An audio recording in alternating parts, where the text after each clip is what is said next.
Have you ever found some of your students off task during your amazing science lessons and wondered, how can I engage my students in all of my lessons? Well, you are not alone. There are just some students who love science and will be hooked on every word that you say.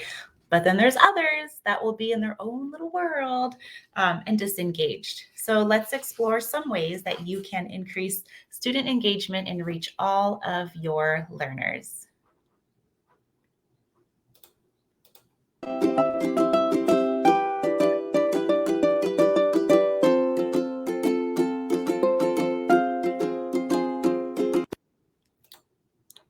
Aloha, my teacher friends. So I'm Fleur, the face behind Aloha Monday teaching, if we haven't met yet.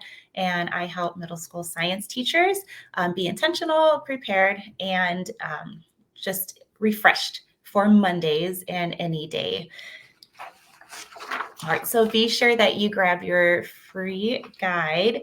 It's at fleurstrongoli.com/daily. It's called 5 daily must-do routines to run your science classroom like a pro. And that will get you started in the right direction right away. All right, let's get started. So don't miss a thing. You want to make sure you like and subscribe. Where am I? There I am. Okay. Make sure you like and subscribe to this video or channel so you don't miss anything. You can find me on social media at Aloha Monday Teaching.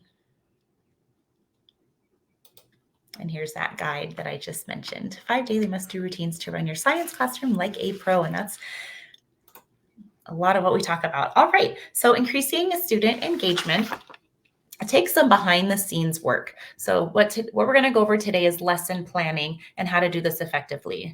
That way, when it's time to teach and reach your students, you are prepared and intentional so they will learn. So let's go over what I call GROW. This is a framework or way that I plan what we will do during a unit of study. This comes before planning your actual daily lessons. This is like the brainstorming part so that you can plan your effective lessons. And I'll go over more of that process in other videos when it comes to actual lesson planning. So here's what GROW stands for. G is for goals and objectives. This is where your standards come in, where your learning goals and your learning objectives are listed. R is for relevance and connections. O is for options. And W is for work. So what we're going to go over today are the R, O, and W of GROW, which are important steps to engage your students in your lessons. And remember, this is the brainstorming piece. We're not actually planning our lessons at this point. We're just being aware of what we need to include when it's time to do our lessons. All right, so let's start with R, relevance, connections. Students need to know what they're learning. They need to know why they are learning it. Why is it important to them? How does it connect to their lives? Those real world examples. So this is the part of brain research where we need to connect concepts to students' prior knowledge and background knowledge. That way they can make actual connections, those neural connections in their brains, which will increase their learning and retention and everything. So this will become the hook in your science lesson. And also you'll just talk about the relevance and connections throughout your lesson so they know what it means to them. O for options. So this is going to include learning styles, brain-based strategies that you'll use during your lessons. This is to differentiate to reach all of your learners because our classes have a big range of learners and we want to try to reach every single one of them if it's possible. So this is something you'll think about no matter what their learning style is. There are lots of strategies and you'll likely use the same ones over and over again, which is great. So what you'll need to know, some things for you to know about your students is what their learning styles are, what their interests are, their background knowledge. You'll need to know your students, what their strengths are and stuff like that. So there are 3 things that you should be doing, especially during whole group lessons when they're kind of just sitting for a long period of time. So you should have brain breaks, processing time, and also discussion time. So during these times, what you're considering are their learning styles and differentiating to reach all of the learners. So in the book called Culturally Responsive Teaching and the Brain, Zaretta Hammond mentions that after 12 to 20 minutes of receiving information or active processing, so this is like when you're teaching or they're gaining new information, typical middle school students need a break to process this information. So about every 12 to 20 minutes. In Uncommon Sense Teaching, there's a chapter all about procrastination and motivation. And there's a strategy, I think it was called the Pomodoro strategy, where students work for 25 minutes and then they get a break for 3 to 5 minutes just to process the information. So just giving them, knowing that they're receiving information and they need time to process it in order to make those connections. That's why we need brain breaks. And I've linked these books in the description. So for brain breaks, when students have brain breaks, it allows for movement and time for their brains to create more connections with the material that you're teaching them. So if students are sitting for long periods of time, which we should really try not to do, because I don't know about you, but for me, I cannot sit for long periods of time. So I don't like my students to sit that long either. But if they are sitting for long periods of time, I say about every 15 to 20 minutes, give them some movement more often if you're able to. So what I like to do is put a slide in my PowerPoint presentations when I am teaching a lesson. I like to put a slide with specific brain breaks and discussion. And that way I just build it in every few slides, which helps break up my lesson. And it also helps me remember to do it, because sometimes I can just go on a roll and I'll just teach. I'm like, wait, they didn't have time to move or something. So this helps me stay on track. And I've made this brain-based strategies PowerPoint where you just insert certain slides into your slideshow so that you are intentional with your brain breaks and discussion and think time. So I like to incorporate brain breaks that are related to content when I'm teaching. One of my favorites, it's so simple, it's called Air Right. And I got this from the book, Brain Breaks for Middle School. I'll link it in the description, but it's from the Responsive Classroom. It's about brain breaks for middle schoolers. And I've talked about this in other videos. But the one I like is called Air Right, where students, I have them stand up and I give them a word, let's say climate, and then they write out the word, they air write it.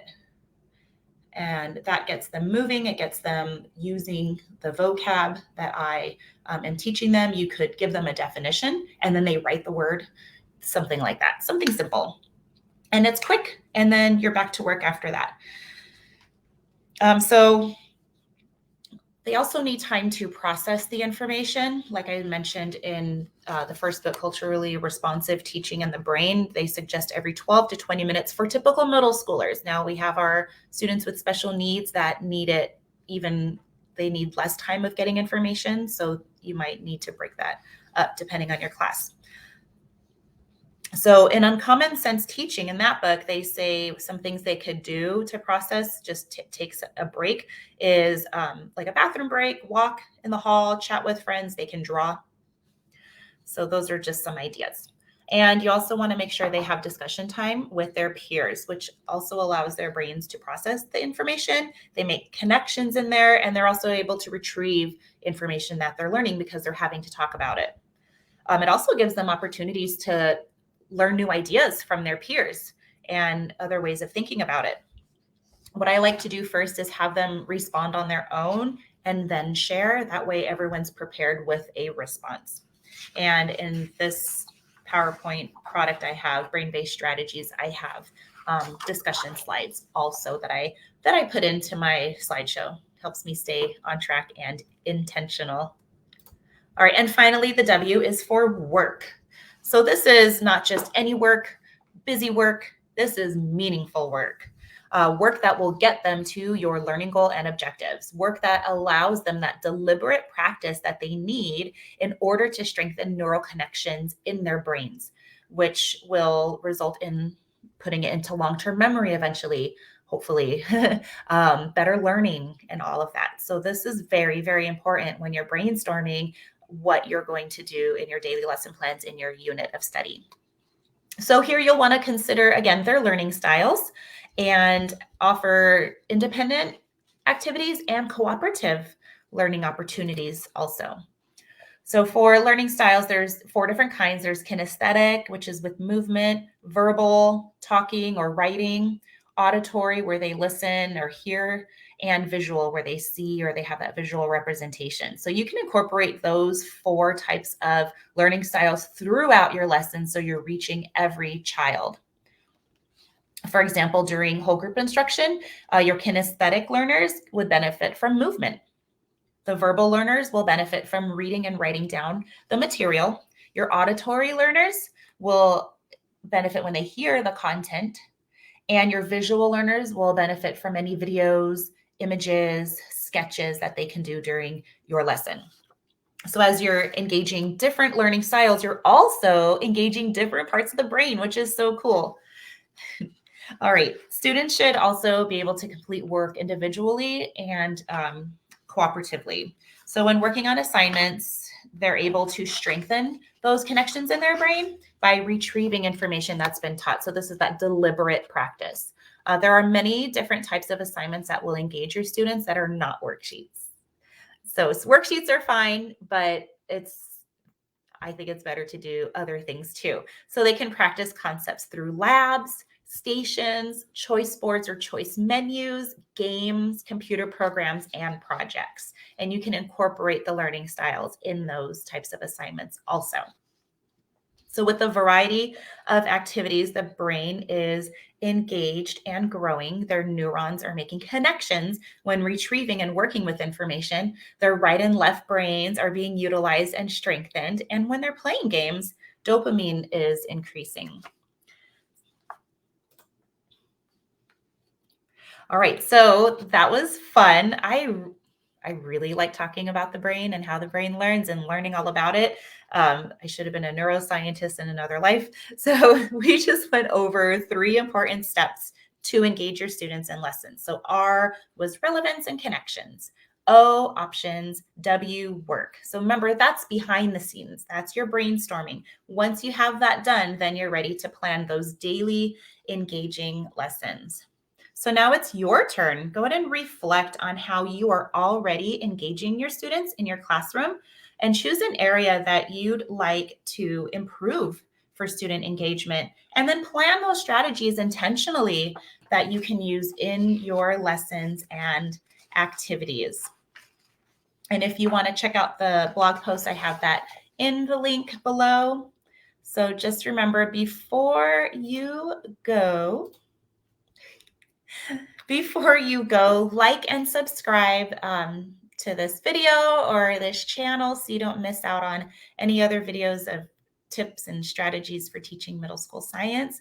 And go to flourishstronggoalie.com/daily to get your guide, your five daily must-do routines to run your science classroom like a pro. And you can even go to my website to find more blogs and everything, or just scroll through my YouTube and see the different videos.